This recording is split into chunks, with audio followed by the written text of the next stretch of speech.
folks. Welcome back. Welcome back. Another Tuesday, Creative Financing with JB. Another great show coming at you. Another entrepreneur, another nonprofit, somebody out here that's going to make it happen. And guess what? We're going to have a great time tonight. We're going to introduce you to Miss Harold here in a minute. We're going to talk about her Harley House Group.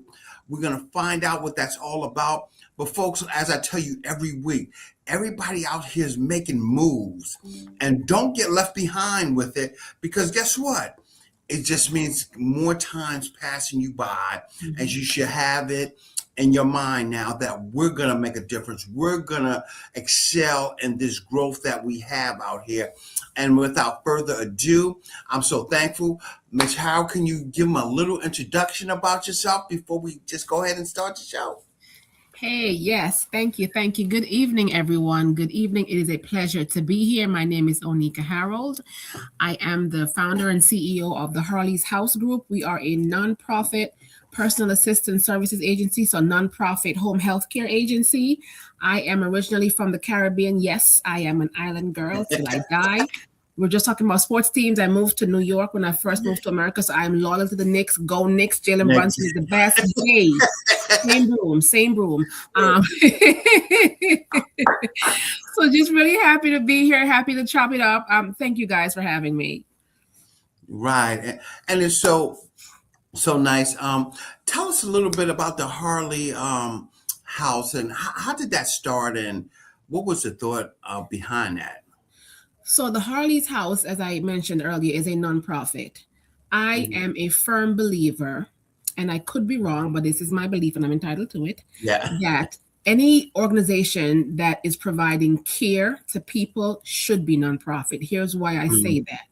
I feel like a lot of times when organizations that provide care are for profit, the care part kind of gets left behind and the profit part gets pushed. So whereas we can treat folks and we want to think about, monetization and insurance and whatnot, that's not what Harley's House's mission is. I want to be able to serve people who don't have any money.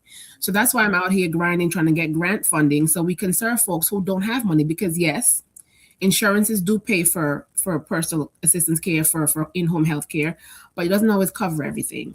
And there are some folks, even though they have Medicare, Medicaid, they don't have the money to pay what's left over, the copay, the whatever.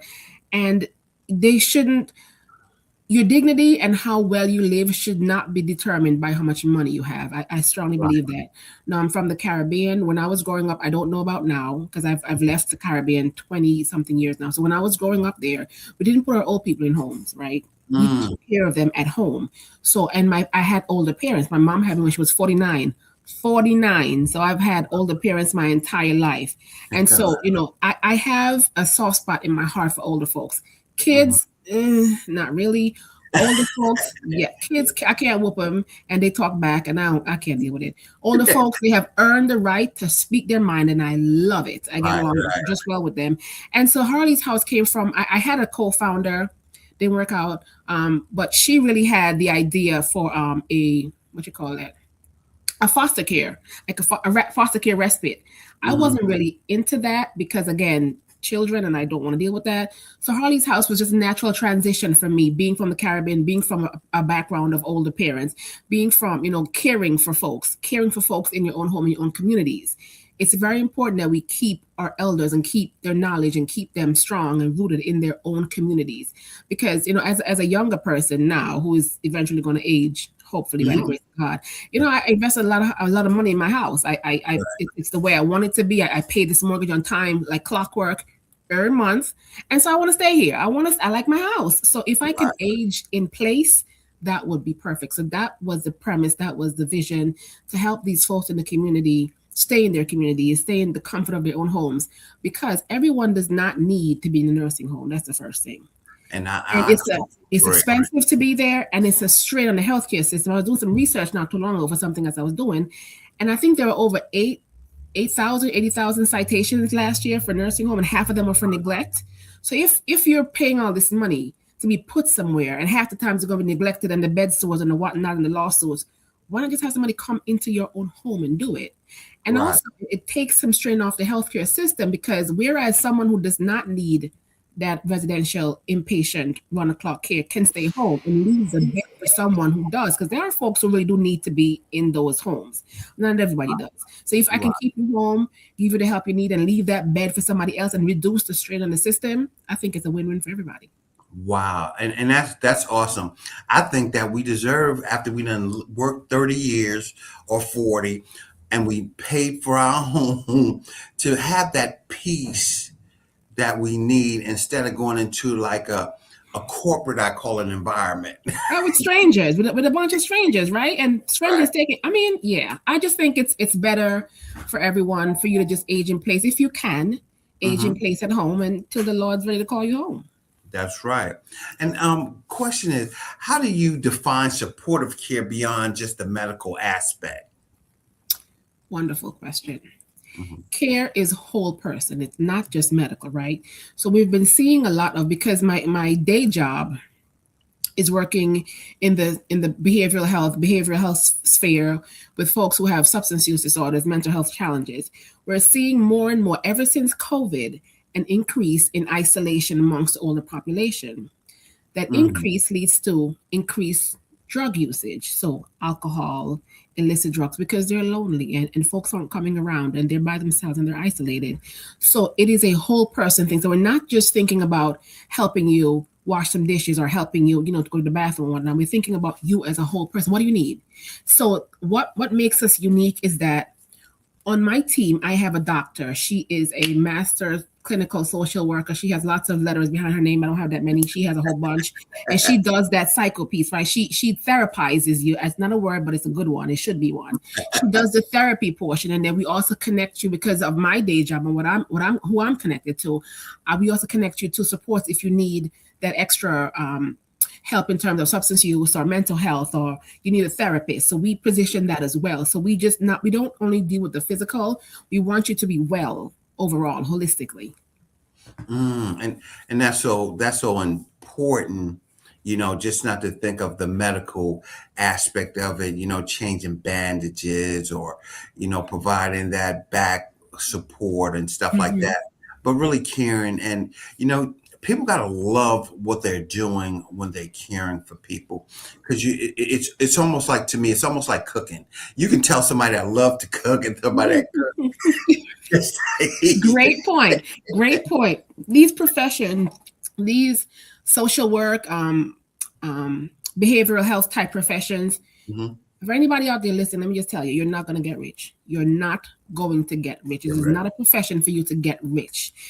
For me, I liken this to being a nurse or being a teacher. You have to love those things. You have to love taking care of people, because it's not a get rich thing. This is my heart, and I can make a decent living out of it. And so I get to marry both of them. Before coming into this field, I was in banking for a lot of years, and I never felt fulfilled. The money was good. But I never felt fulfilled. We went to work every day. We had a huddle in the morning. They ask you, how many are you going to produce today? Numbers. That's what they want. Nobody ever asked you anything else besides what you're going to produce. Right. So when I went to my current position now in this field, we would have huddles and they would ask me, how do you feel today? And I was like, what? How do I feel? And how do you want to feel? And who can help you get there? And I'm like, what? Like, you don't really want to know? Like, I can really tell you? And they were like, yeah, tell us how you feel. So, it's one of those things where you have to, like you said, you have to love what you do. It's not something that you do just for the money, because you're not going to get rich. It's not a get rich job. It's a passion. It's a give back thing. And my dad passed a long time ago, and I always felt like I was dishonoring him by not being in this line of work. So when I finally did get in, I felt like I was doing what I was supposed to do for him, because I don't think he was real happy with me just numbers. I feel like being in the care industry, where my heart always has been, is where I'm supposed to be. And that's important. Somebody asked a question: what types of in-home support care services do you provide, and how do they differ from traditional home health care? So we are not that different from traditional healthcare in terms of the services we provide. So the healthcare system runs the gamut. So non-medical, we're not medical, so we do non-medical. We help you with stuff around the house. So the cleaning and the cooking and the organizing, and you may have incontinence issues. You may need help going to the bathroom. You may need someone to cook a meal for you. We also do respite care. So if you are a person who's taking care of an elderly family member and you want to go on, I don't know, cruise, want to go on vacation, and there's no one to take care of that person in that duration, we do that too. Post-hospitalization care. So a lot of folks, remember I talked earlier about people being isolated. So you come out the hospital and you go home to four walls. And you have to figure it out on your own in terms of your medication. You might have a nurse that comes in for the first 2 weeks, maybe. You got to figure it out now. You got to keep your medication straight. And you're an older adult. You're an adult with disabilities. You already have those challenges that exist naturally. Compound that now with having to remember your medication and how to take it and whatnot. So we are traditional in that sense in terms of a home health care. But where we differ, like I was explaining, is the whole person centered. So we don't just make you a sandwich, right? We might make you a smoothie. We might make you some natural juices because we are thinking about the whole person. We can connect you to services if you need behavioral health, if you need therapy. So that's how we differ in that we pool all this stuff together. And don't forget the nonprofit part. So I'm very, very big and adamant on getting grant funding so folks don't have to pay. If I can service everyone for free, I absolutely would. If I can get grant funding to pay my staff to go out there and do it for free, I absolutely would. And that's awesome. And folks, we're going to have her website come across the screen at www.harleyshousede.org.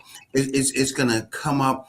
Reach out, check out the website, look it up. You know, her phone number is 302-403-4883. If you know somebody and you have some questions about those services that you're looking for, or you know someone that needs those services, because we have folks right now that are elderly, don't have family around, probably the next door neighbors watching them and can't have that much care for them. They really can't provide that home cooked meal or that dusting or that basic cleaning that they need assistance with. And guess what? We have a resource here. We have somebody that has that service that they can provide for that person. So we have to make sure that we utilize the folks that we have in our areas that's able to come out and don't seem like a burden. I know it was a story for me when I had my elderly aunt. And, she was in her 90s, and we had to go to respite care and we had to go to the nursing home and leave her there. But that was the worst feeling ever. I don't know if it's a scent when you walk in or just the people just seem so down. It just feels like death. And I'm just going to say it. Walking in there, it feels like death. It feels like you're putting your person there to die. And a lot of times that's kind of what happens. Yeah. And I said, we had somebody to come in the house to really take care, provide that meal, just talk to her, let her listen to a little music or something, That's so important. Some folks, they're just missing that human connection. They just want someone to talk to. I have two ladies home servicing now. They live in the same house, and the girl that goes there to take care of them, she takes them out for walks when it's nice outside. They use their walker. They don't go very far, but they're out the house. They get to see something other than those four walls. And it just brightens them up. You can see the color return to their face. She combs their hair. Because, ladies, no matter if we're 15 or 95, we want to look a little cute. She combs their hair. She puts stuff in their hair and make them look pretty. That's what we do for folks. And also, I need to mention this, that all our folks that we hire, we do a background check on them. So we make sure that we're sending people into your home who are safe and and as much as we can do our due diligence, we do. Now, you're never going to know every single thing about every single body. That's not how it works. It's not how life is. It's unrealistic. But as far as we can do background checks and screen them and get an idea of who they are, who we're sending into your home, we do that. And that's perfect. We need to have that safe and sound, for that elderly person, so they feel comfortable as well. Which is also, somebody also asked, can you share an example of a unique or specialized services that clients often don't realize is available to them? You mean through Harley's House? Yes. like I said, we don't just cook meals. Right? We're not going to just fry you some fish or make you a sandwich. We're gonna we're gonna go to the farmers market. We're gonna get some fresh vegetables and fruits. We're gonna make you a juice. We're gonna juice for you so that you have that nutrition coming in. Because some folks, some elderly folks, they have problems, chewing and swallowing and whatnot, and maybe juicing is just easier for them. So we juice. We cook nutritious meals. I'm very big on not frying no doggone food for no elderly folks. Don't fry it, bake it. So we're very conscious about nutrition. And again, we have that wraparound service in terms of behavioral health and therapy, whatever else they may need besides that. and that's so important. And folks, we're gonna put up the Facebook group and the Instagram group so y'all can see some of the stuff that's going on out there. And it's important. Eating healthy is we see so much that our seniors suffer from. I know, and I'm thankful for Meals on Wheels and all those programs, but sometimes a nice nutritious meal goes a long ways. And a lot of our health problems start in our gut. Our gut. It's what we put into our bodies that's killing us. Mm-hmm. And it's so important to have somebody cook that nice vegetable, make that. Have some fruit available instead of having a lot of junk. I remember when we first took over for some ladies that we're servicing, the only thing they had in their fridge was like lunch meat and bread, and like they would buy them pizza, and I was like, are you trying to kill these? Like, are you trying to kill them? Because that's what you're doing. So when my girl and this lady that I have, she loves to cook. She loves to feed people. So when she made the pot roast and with the vegetables and the rice and she juiced for them, they were like, oh my God, I haven't eaten this well in years. We can tell. We can tell. And so that also lends itself to proper bowel movement and whatnot, because you're eating properly and your body is starting to function the way it should. It's not all blocked up because of all the fried stuff and all the processed things that you're eating. You're eating more healthy and more naturally now. So things are starting to, work better. Yeah. And you got to flush your system, to get some of those preservatives and those prepackaged foods out of your system, even though, sometimes we have them, as a convenience until we can get a decent meal, but we don't need to make it the normal routine. That's the truth. That's the truth. Of how they eat and stuff. And something you mentioned is awesome. Taking them for walks is so important, getting them to move so they don't become sedentary so long and don't want to move forward and stuff, which is a awesome thing. Somebody asked, what qualities do you look for when hiring these caregivers, and how do you support their ongoing training? Because we know that can be tough. We have a lot of folks that don't want to perform out here. Yeah. So I take a lot of referrals. So I don't hire anybody who wasn't recommended by somebody else who I trust. So when I'm looking to hire, I'll ask somebody who works for me already, who I know and trust. Hey, do you know anybody who's in this line? Because normally folks know the line of work. I mean, I know 20,000 people I can refer you to if you want something that I do, because we're in the same line. So I'll ask them that. And also when I speak to them, I try to get a feel for if you're here for the money, because if you're here for the money, that's not what you need to be doing. So when I ask you about like a salary range you're looking for, and you tell me you're looking for, I don't know, $50 an hour, I say, okay, you pay half that. How do you feel about that?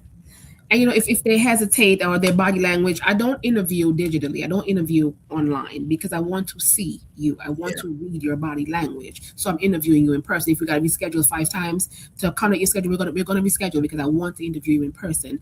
So I look for how your interpersonal skills are. Like when I come in the room, how do you greet me? How is your aura? I'm very big on vibes. How do you come off? How is your energy? How is your aura? And then we start to talk about your experience, what you're looking for, what you've done before. You give me references. I am going to check. Wow. So like I said, I try to do a background check. I try to do my due diligence, because if I were having someone come into my home to take care of my elderly, I want to know you're on the up and up. I want to know that you're on the up and up. So I wouldn't give what I wouldn't accept for myself.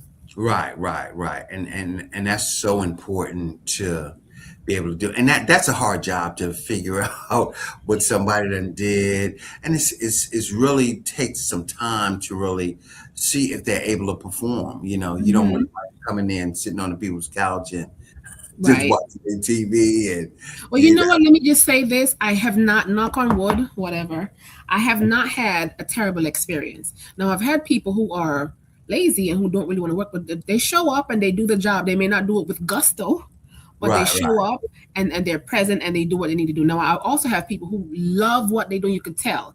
They would do it for free if they could. They talk about these patients on the weekends. They go, I have one girl.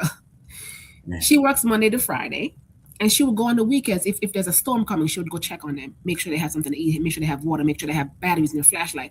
And I keep telling her, "Let me pay you," and she's like, "No, I'm not doing this for money. I'm doing this because I care about them. I want to make sure they're okay." So I like people, and of course I give her a little bonuses and whatnot because I see what she does. I see what she does. I recognize it, and I want to reward her for it. But people who love what they do, love taking care of folks because everything cannot be about the money. Everything cannot be about the money. Yeah, because some things are more than just money, for it and stuff. And we got to think about when we get old. What Hmm. style of living do we want in our golden years? Um, Karma will get you, so you better do good now because karma right. does not forget your address. Even if you move, she still know where you live at. And, and something so hard that happens, and you said it early. At some point in time in our life, we're going to transition we're going to go to where we're going to rest until God comes back and stuff. So how do you help the caregivers manage that emotional side when we're dealing with the people and we know they're on that phase of life where Mhm, it's mhm. their time for rest. Honestly, I can't do that. I Mhm. I have a very difficult time doing that. But the doctor I have on my staff, she's a therapist, she's a counselor. She even wrote a grief journal. So she handles that. She handles that very, very well. So I remove myself completely because I can't. I'm not going to pretend I can't handle it. So I let her handle that side of it with the grief and the end of life. I let her deal with that. And she's good with Mhm. that. I know my strengths, and that's not it. I and can't handle and it. that's probably a hard part of the business right there. Knowing somebody that you start to gain some respect and love for, and you see the transition happen Mhm. to be able to manage going through that, and it's See, the, it's the a thing is, right? It's not difficult for me to see that person is going to transition because usually they're at peace. They know in my experience, they know it's coming. If they're at peace, sometimes they're a little scared, you gotta hold their hand, but that's not the part that bothers me. It's the people they leave behind, the hard. grieving folks. That's what I can't handle. The part about people transitioning, I'm okay with that part. It's a part of life. I'm okay with that. I'm okay with the peacefulness of it, them talking to their mom or whatever, whoever has passed a while ago and they're being called home. I'm good with that. It's the Hmm. people who they leave behind to grieve that I can't take, that I can't handle. Yeah, and that's a hard walk for people to get by that their loved ones, Mhm. and we're all human for that. And something else that comes to mind. What is the most common concern families have when starting this in home care, and how do you Money, address that? money. It's expensive. How we gonna pay for it? And that's when I gotta reassure you that, you know, if you can't, so if you don't have Medicare or Medicaid that's going to pay for it, or some sort of managed care organization that's going to pay for your care, and you're finding it to be out of pocket, I work with you. So I don't have a set. This is different. I don't have a set price per hour. I work with you, you work with me, we see where we can meet at. And also, I pursue grant funding very aggressively so that I can, even if I can't offer you 40 hours a week, maybe I can offer you 20 hours a week. It's better than zero. So Right. I pursue grant funding so that I can help offset some of this cost because you need the care. You need the care. Your daughter is at work. She lives 2 states away. She has her own family or your son or whatnot, and you're home by yourself and eating, chips and sandwiches. That's not living. So I work with the families, I work with the individuals to try to mitigate that as much, because I don't believe that the lack of money should determine how well you live. I don't believe, especially for folks who have, like you said, you've done work for 30, 40, 50 years. You even gave your blood, sweat, and tears, because our older folks, not us, not me, our older folks been on jobs for 20, 30, 40 years. I ain't doing that. They're loyal like that. That is not my ministry. I'm out. Right. You done gave 40 years of your life to this company, and now you're old, and you're like, well right? So you want to, not having any money should not determine how well you live. But that is the number one concern for folks. Money, and can I trust who you're sending in? So what we also do is, when we do that initial consult, I bring the person who is going to provide the care. I want you to start to get familiar with their face, familiar with the family, familiar with the household, how it works, so that you have some. You're not coming in first day, new kid in school, deer in the headlights. You already have some knowledge, some background information as to what's happening, what the patient is like. So you're building. You're building before you even start working. And that is so important, to start building that relationship early. For it, because it's a matter of comfort for the folks that you're going to be around and that you're going to be working with, and that they can have that decency to say, hey, you know what, they're here for the betterment of me, instead of just coming here, as you said, for a paycheck, or just to make money, for it. I go back to times when I worked in the group homes, and I felt that it was the need to Thanksgiving. I used to bring them to my house for Thanksgiving dinner and stuff for that, and do stuff, because it seemed like it built a better rapport with them, especially when they don't have family.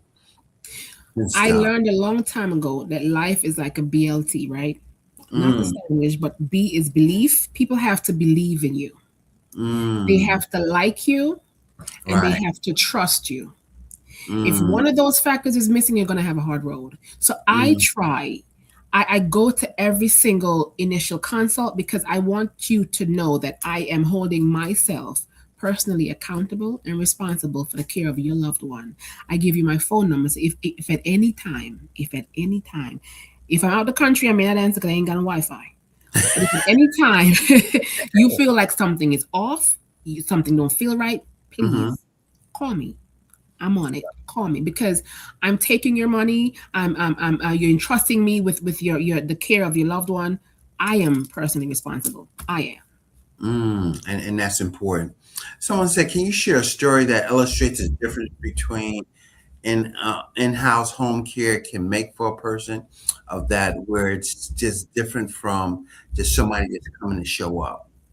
Okay. So, this lady that we are servicing, she lives in North Wilmington, beautiful home on the outside, but on the inside it was a mess. So you can tell that was years of neglect. She had an ACT team, not going to say who. She had an ACT team that was just collecting money, and they would shop for her and buy junk, things that are quickly preparable, like a sandwich or frozen pizza or something. And have you ever seen, I don't even know how to describe it. Have you ever seen, I don't want to say scary movies because it sounds insensitive, but people who their nails are just so calloused and just so long and curved and thick. You can tell it hasn't been clipped right. So that's how she presented. And so over time, and us working with her, so the first thing we did was we got the ACT team to get her new furniture. Because why is this grown woman sleeping on a twin size bed, like a child size bed? Like why are you doing that? So she got new bedroom set. She got a TV because she didn't have a TV. So who is she talking to all day? Like, what is stimulating her mind all day? She's locked in her head because there's nobody to talk to. There's nothing to relate to. So we got her a TV, got her internet turned on, got her house cleaned out, because I believe, and I know for myself, if my house is cluttered, so is my mind. I'm not clear, can't function. So we got her house cleaned out, restored order, cleaned everything out, and we started making home hot meals for her. She was used to everything cold sandwiches, cold whatnot. So we started making hot food for her. She got breakfast every morning. She got cooked lunch, and she got dinner. She got juice, and the color started to return to her face. Like in the beginning, she wouldn't come out of her room. She would not come out. And then she started coming out. She started having conversations. She would wait at the door for the worker every morning. She would wait at the door for her. She's like a kid waiting for a school bus. And it's so comforting to see that she's happy and she's settled. And I don't know, what life has done to her for her to end up alone this way, but I know that she does not feel alone anymore. She has a sense of there's somebody out there who cares about me, and that is why I do this. That's why I do this. Wow. And folks, you see the number going across the screen. We know some elderly folks out there that need some care, that need some love, that needs a nice meal prepared for them. Reach out to the Harley's House group, 302-403-4883. Go and check out the website, www.harleyshousede.org. So we can continue to provide these services and let the elderly know that we're here to support them. We have people that show love and care and compassion for them during this time, their golden years, which is so important that they can have that enjoyment. So not only do we are we looking for folks to help and whatnot to Johnny, I am looking for funding as well. So let's appeal to the philanthropic community who have some money to put behind a good cause. It's a tax write-off. Right. We are accepting funding so that we can continue this work. And folks, you heard it there first. Anybody out there that knows that they can offer a donation, go to the website reach out and have a conversation that you're able to say, hey, Ms. Howard, I seen your program. I seen what you want to do. I want to sponsor an endowment or whatever you call it to help you keep this going and just to fund the business to keep it going forward. Something else I want to do too that I haven't gotten a handle on yet because of lack of financing. I want to put together care packages. So I see a lot of times, women, men, older, elderly, or folks with disabilities who live alone, basic things, Johnny, like underwear, toiletries, a comb. Some of them have had the same toothbrush for a year, like things like that really upset me. And I want to put together, I want to be able to put together care packages so we can help. Yeah. And that's great. Folks. So even if the folks make donations for those care packages that she can put together for our seniors and our elderly, that'll also be great to offer to give. But y'all have to reach out, have a conversation, introduce yourself, let Miss Onika know that, hey, hey, I seen the show. I want to give to help sponsor some of the events that you're doing for our seniors and to provide that support for it. And somebody asked the question, what are some of the biggest challenges in providing in-home support care today, and how is the agency adapting? The biggest challenge is that there is. Have you ever had a contractor come to your house and screw something up? Yeah. And you had to have another one come in behind him and fix it? Right. Do you trust that second one? No, you're gonna have a little, That right there. That right there. So they're so used to the bigger houses, the bigger outfits who treat their family like a patient number and not a person. I have to come in and work twice as hard now to undo what they did and to prove that we're not like them. And eventually they get it, but in the beginning, it's kind of like, you're under their thumb, like they're just. And I get it. It's just like, they're really, really watching you. And what was the second part of your question? Oh, how are we adapting? Consistency. In the beginning, like I said, it's a little touch and go, but once you see that I'm there, being a person of your word is very, very important to me. My husband has many wonderful qualities. The biggest one for me is that throughout our courtship, when he said he's going to do something, he does it. He doesn't. You don't have to remind him. He's going to do it because he told you he's going to do it, and his word is his bond, and Yeah. that's what's important to me. So you seeing that we show up every day. I do what I tell you I'm going to do. When I tell you I'm going to do it, if I can't because life does happen, I'm going to communicate. Hey, Mrs. Whatever, I know I told you I'm gonna be there at 5, but can I please come at 5:30 because blah, blah, blah, whatever happened, I'm going to talk. We're going to talk it out, talk it through, and so just being consistent because we are a smaller outfit. We do have that flexibility. Whereas the bigger ones, they're on a time clock. I'm coming in at 8, I'm leaving at 4. We are more flexible. Let's say you have you're at a doctor's appointment in the middle of the day and you still need your 8 hours or your whatnot. Okay, I can stay a little later tonight, or I can make up the 2 hours early in the morning or late tomorrow night. We're flexible and we are consistent, and people appreciate consistency. I know that every morning before I leave this house, I'm making coffee. I'm consistent with my stuff, and so I want I want people to when I say I'm going to do something, I want you to expect that I'm going to do it because I'm going to do it. Right. And the question is, how do you navigate the situations where a client needs a change suddenly? You were just talking about you're consistent with it, but they need a change in how things are done. We have to talk about it. We have to talk about it. I feel like once we have a rapport, it's easier for us to navigate and for us to work with each other. So once that rapport is built, and like I said, you need to pivot. You need to do something else. I'm not linear. Life is not linear. So no one should be linear. We have a conversation and we work out what is best for the patient, because a lot of times, family members, family member wants one thing, patient wants another thing. I am going to please my patient.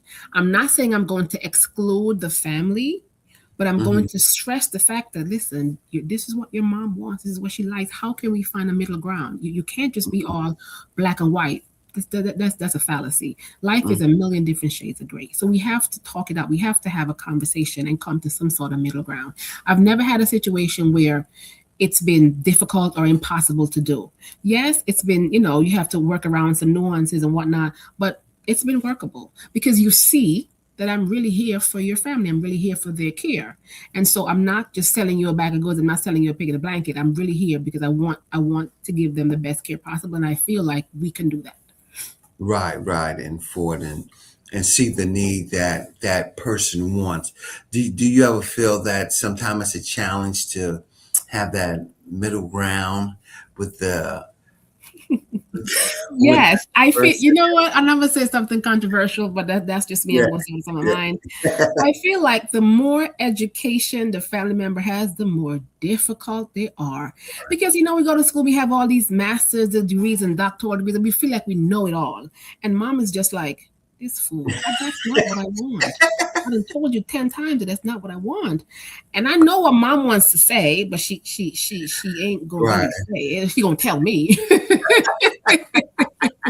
So I just feel like the more intelligent the family member is, the more, and I get it, they want to be sure. They want to be absolutely sure, but you can never be 1,000% sure. You have to have some level of trust. And if I'm showing you that I'm consistent and I'm what I'm here for, you should give me something. You should give me a little grace.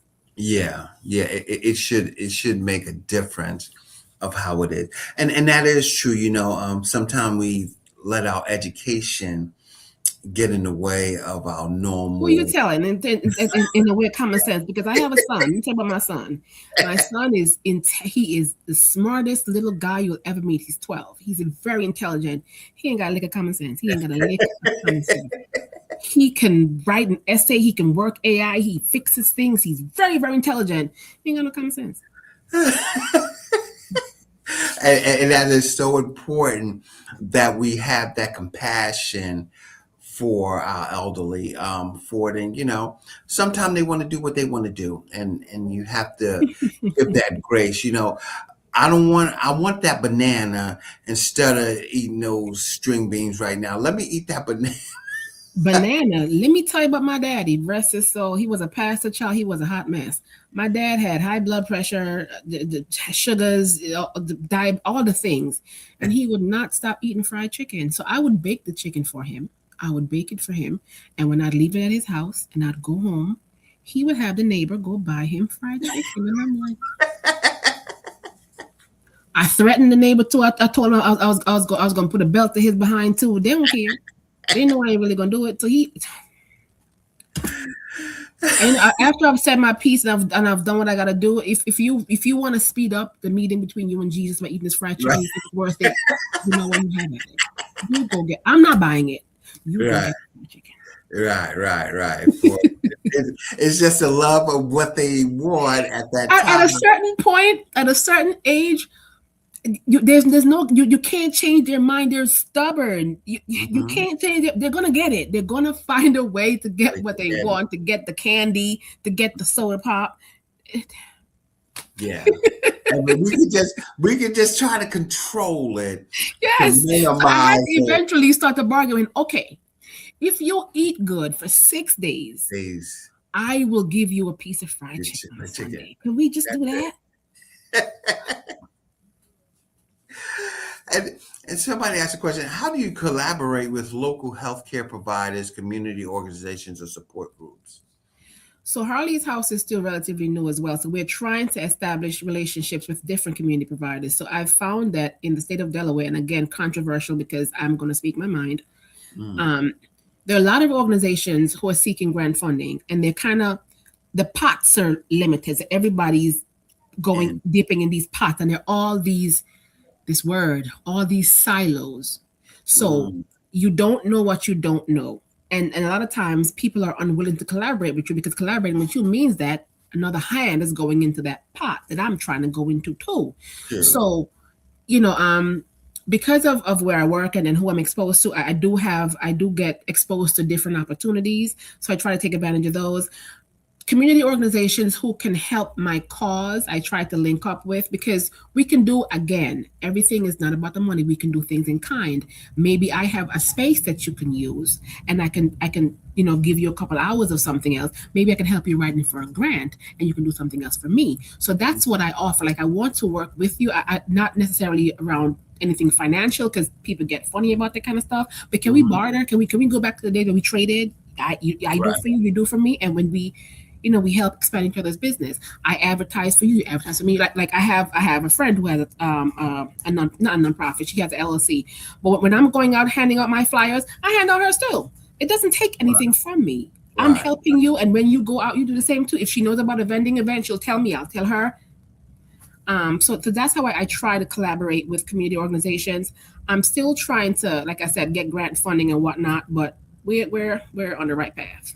And folks, you hear it here. We need that financial support to help our programs in our community go for the seniors, as our Harley's House group is want to expand. We want to provide these services for our elderly and our seniors, and provide them at a decent cost. For some of those that don't have insurance, we've seen what happened to our healthcare during this last year or so, and how it's really on shaky ground, and we can't continue to have people suffer for that. So if y'all have any resources out there that can assist the Harley House Group, please reach out to Ms. Onika at 302-403-4883, or go to the website www.harleyshousede.org.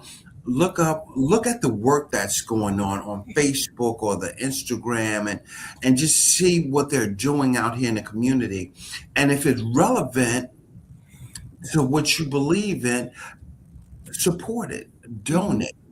Give them the opportunity to continue the service, because we can only provide the services that are necessary if we have the funding that's available for us.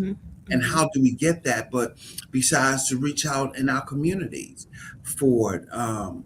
And that's what it is. Somebody said, what resources do you recommend for families considering in-home care for the first time? Do your research. I would say, oh gosh, I'm just gonna say it. I would say try to work with mom and pop shops, smaller organizations that are going to be more flexible. Again, the bigger ones have a very regimented schedule. They're very strict. They check boxes. Try to work with smaller outfits that you can work with the especially you want to see the owner. You want the owner to come to your house. You want to have a conversation so that you can feel them out. They can feel you out. Try to find somebody smaller. And the person who's going to get the care, ask them and put and make their input important as well. Ask them what they want, ask them what they would like to have happen to them, or who they want to care for them. Involve them too, because a lot of times you make decisions for them and it's not fair.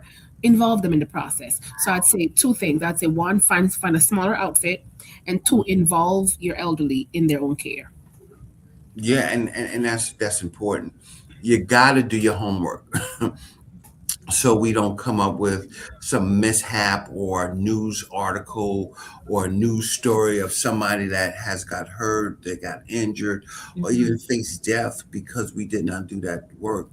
And we're not taking it away from anybody, but we want to be able to make sure that the folks have some type of background and some type of security blanket when they're bringing someone around their loved ones.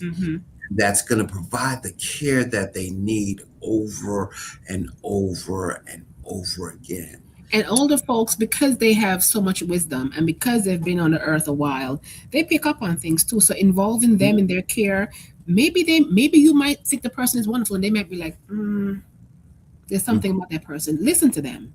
Listen to them.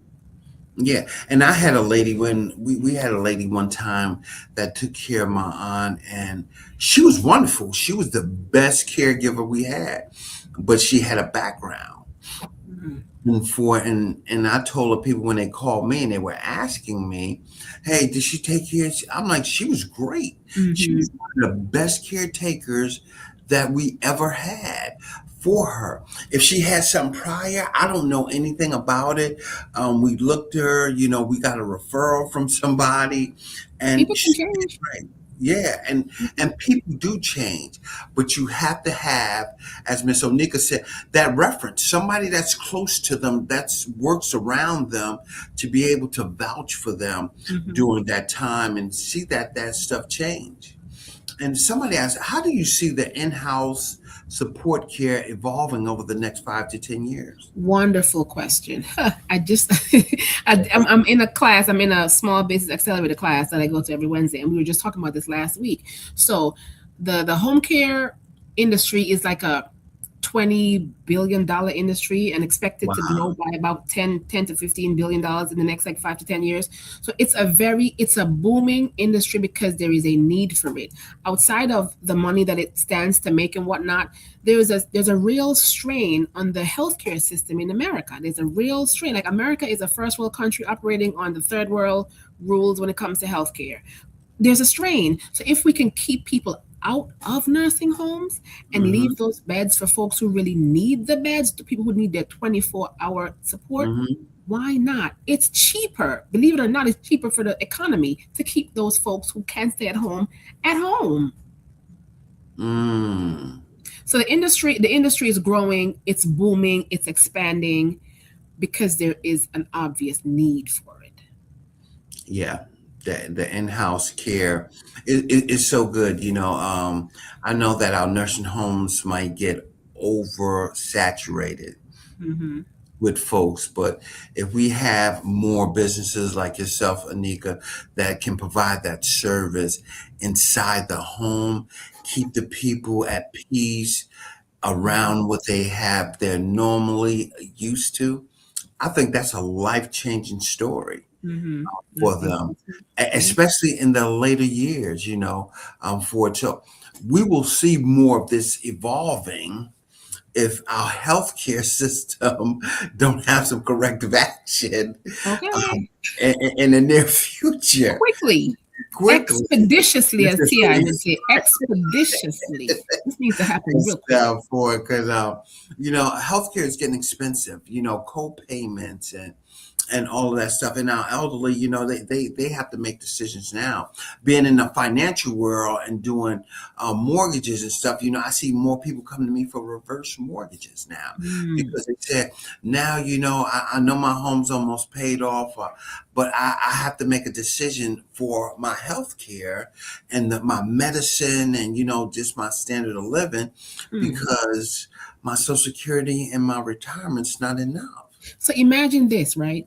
Your Mm, salary isn't fixed right now. You can make more money. You can do more things and make more money because you're able bodied, right?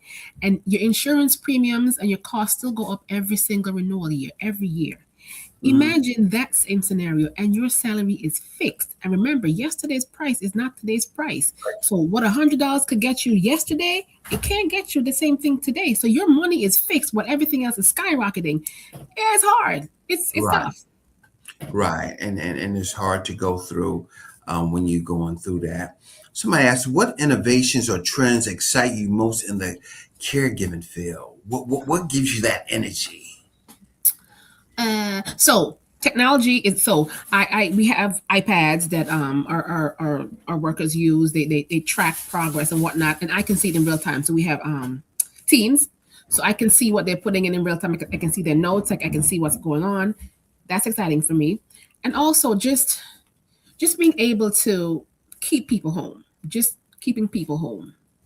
There's Mm, no, the thing is, right? There's not, this is not a wheel reinvention thing. I don't believe in the wheel is fine the way it is. Just put on mm, some rims on it and make it look good. It's the wheel is done. So I'm not reinventing the wheel here. I'm just perfecting it. I'm just making it better. mm. And that is so nice to have that iPad, to have technology Hmm. while doing this, and it's the way that it's going to work, and it becomes efficient, for keeping notes and having trackers for our Hmm. seniors doing stuff where they can. How does your agency help Delaware families navigate in specific requirements of the state's purchase of care or Medicaid waiver programs? I do not, I have no knowledge of purchase of care. I believe purchase of care is for like younger children, right? Yes, Yes, I have no knowledge of purchase of care. And the other part of that question was the Medicaid waiver programs. not familiar with what the Medicaid waiver programs are. I know we accept Medicare and Medicaid, but what the waiver programs are specifically, I would need some more detail. I don't like to comment on things I don't know about. I Yeah, don't want to sound dumb. So I right. don't want to just throw something out there. I'm not sure. And that waiver program is where they give exceptions. We're alluding to that I'm kind of saying for Medicaid, they might be on the cusp of qualifying. Okay. Gotcha. Gotcha. Yeah. Gotcha. Okay. So they don't really have Medicaid. They kind of Yeah. have a part of it, is what you're saying. Yes. So they'll have Yes. to pay part and Medicaid will cover part. Right. Yes. Exactly. Okay, okay, that's what it's called formally. I didn't realize that. Thank Yeah. you. Thank you for for sharing that with me. So we work. I was saying earlier, we don't have a set price. And again, if I realize that you can't pay the whole thing because Medicare only covers a part of it, and I have grant funding, I'll provide the service. I'll cover the rest of the cost. If I don't have grant funding, then we have to speak about, maybe you can't pay every month. Can you pay every other month? What can you do? If you can't pay this amount, can you pay this amount? Can you take less hours? Can I Mhm. can I prepare? So if I can only come like 3 out of the 4 days for you, can I cook so you Mhm. have food tomorrow? You can reheat it tomorrow. Because I Mhm. can't come every day and cook every day. Can I cook enough so you can, so we have different ways that we work around what you may need.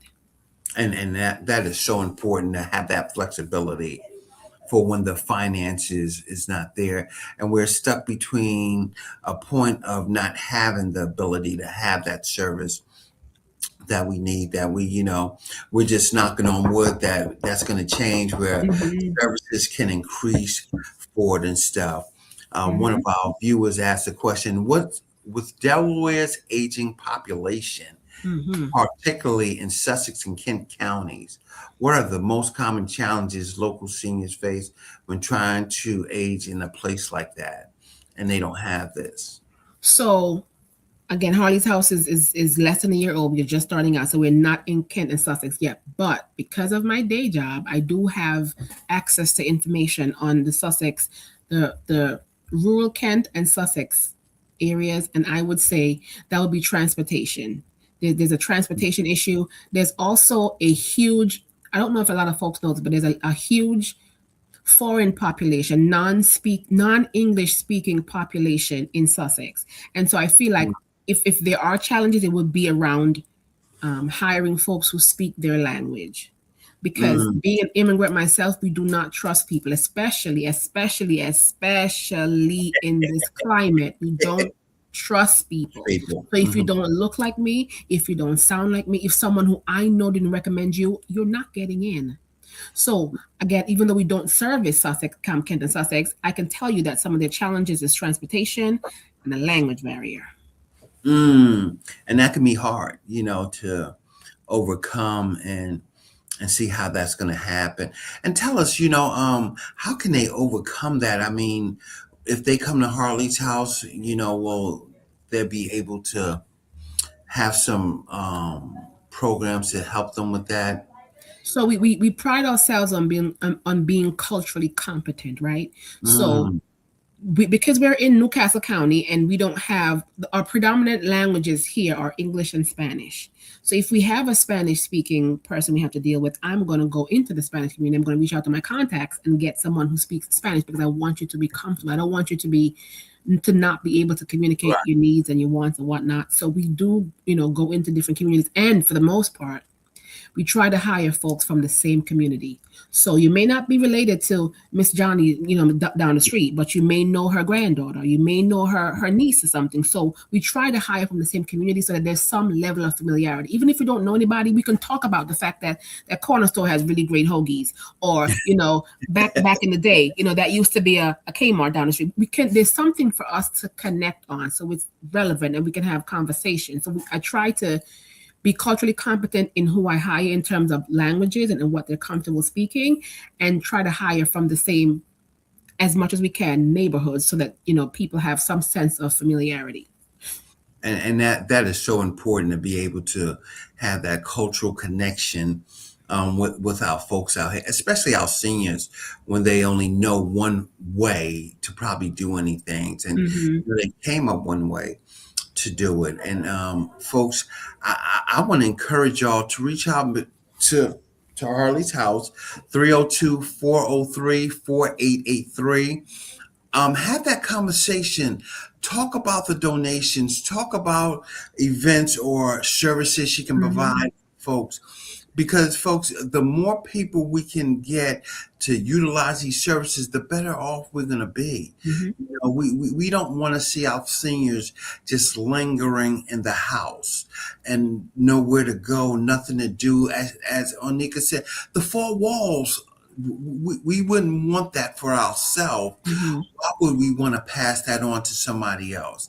Go to the website, www.harleyshousedE.org. Look up, see if you can reach out from the website to see some things, how you can support, how you can provide that assistance for this, to grow this business. As we see, this is a new business that Onika took her heart and her time to prepare for, to reach out to the community, to let them know that she's want to help, and it's based on the love for people. It's nothing personal but the love for people, and have that standard of living. I tell people like this: if this your mother, your grandmother, your aunt, your uncle, how would you want them to live in their last days? Would you be comfortable with that, to find that care for them right now? Folks, we have an awesome opportunity with the Harley's House, DE.org, that can provide that service for you and really provide you with some resources you need as far as healthy eating, which we don't have a lot of it. Everything is a microwave society now. It has to happen like yesterday. And guess what? It's killing us. Better. It's killing us day by day by day. I look at Instagram and all the social media, and you see all type of remedies that people coming up with, the beet juice and the lemons and ginger and so many things. Those things are important to our lifestyle, because guess what? That stuff is a thing of the past now. I make it for my, so when my kids were younger, the only way I could get them to eat vegetables was to juice them. And so I'd put spinach in there, I'd put beet in there, and I'd put some pineapples, some apples, and whatnot. So they can't really taste the vegetables, but I want you to get it in. So I'm gonna, find some creative ways to get the vegetables in you. And I still do it. My kids are, teenagers now, but I still juice because I want you to get it in. Yeah, and folks, I'm honored to have Onika on the show tonight. We're gonna let her have some last comments before we leave here, but it was an honor and a privilege to have this type of resources. As I tell you, we're providing resources for our communities that people won't have to go outside the community to find. Yes. We have it right here, and we're gonna utilize them. Yes. Thank you for having me. It's been a pleasure. This is actually my first podcast. My very first podcast. Great. But I never met a camera I didn't love, so I was ready. Well, folks, it was a wonderful time.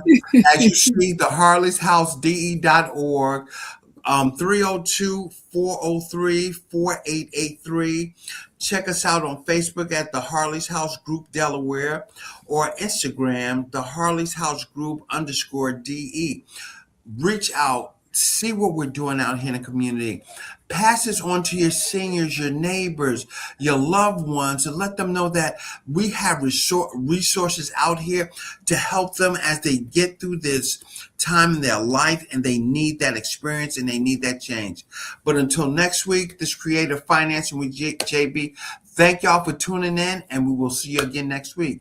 Y'all have a great evening.